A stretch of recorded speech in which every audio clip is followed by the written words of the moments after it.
President Trump hosted his first state dinner this week in Washington, but that was upstaged by problems with a cabinet secretary and a cabinet nominee. Yeah, Loyola Marymount Professor Michael Genovese is here with us now to break it all down for us. Good morning. Thanks so much for joining us.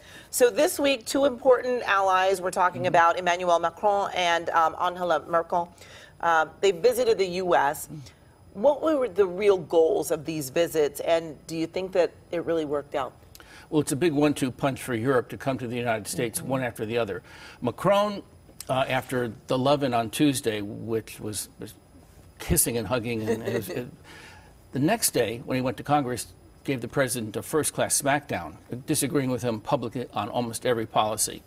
That was followed up by the senior leader of the West, and Angela Merkel is 12 years in power. She, too, disagrees with the president. She was much more subtle, quieter, more behind the scenes. But her job was to say to the president, look, we disagree with you on the Iran arms deal, nuclear deal. We disagree with you on climate control, on trade, on the praise of nationalism. And we need you, but you need us. And I think she was trying to bridge that divide that exists between the United States and its allies. And back here at home, President Trump, we know, has had a lot of turnover. One of these people in his administration, embattled EPA Secretary, or EPA Administrator rather, Scott Pruitt, he went to testify before Congress this week. Can he hold on to his job? And if Trump keeps him on, if President Trump keeps him on, what will that do to the administration? Well, Scott Pruitt has become toxic. And congressional hearings this week, he, under oath, contradicted what he had said before.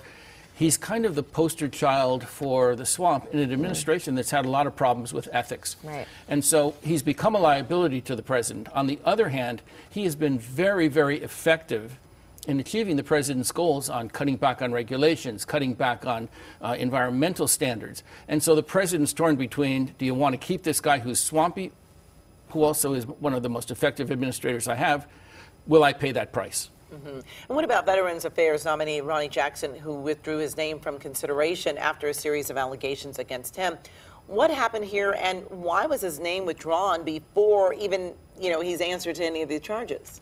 Well, the doctor was another example of how the president can shoot himself in the foot.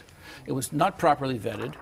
And then all kinds of charges were made public. I don't know if they're true. We don't know if they're true or not. But his rise was very quick because he's one of those people the president likes. When the president likes you, he'll promote you. And Jackson manages up. And we all know people who do that. They're people who kiss up to the boss. And he flattered Trump when he reported on the president's physical. He said, oh, he could live to be 200 years old. And the president's only 239 pounds, 1 pound short of being obese. Well, if President Trump is 239 pounds, I'm the sexiest man alive. Or maybe the second sexiest. Damn you, George Clooney. But he had to go because the charges were serious, and he chose not to fight them. And we know there was a historic meeting between North and South Korea, and we know that President Trump is supposed to meet with Kim Jong-un next month in May.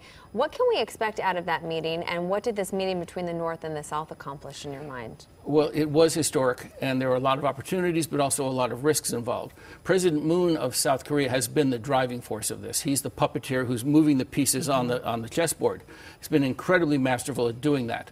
Kim Jong-un is in a position where he's done a number of things that he wanted to do. He's got nuclear weapons. They might be deliverable. And so he's got the attention of the West. He's got the attention of the president. And so he's got what he thinks is the respect of the world, that he's a player.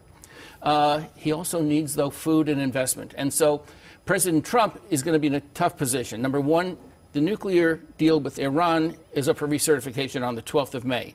If he pulls out of that, why would North Korea say, well, wait a minute, I'll make a deal with you, but you don't keep your deals? The fact of the matter is, North Korea doesn't keep its deals. So it's going to be a really tough road for the president. So many things to still be watching out for. Thank you so much. Thank you for your insight, Professor. We appreciate it.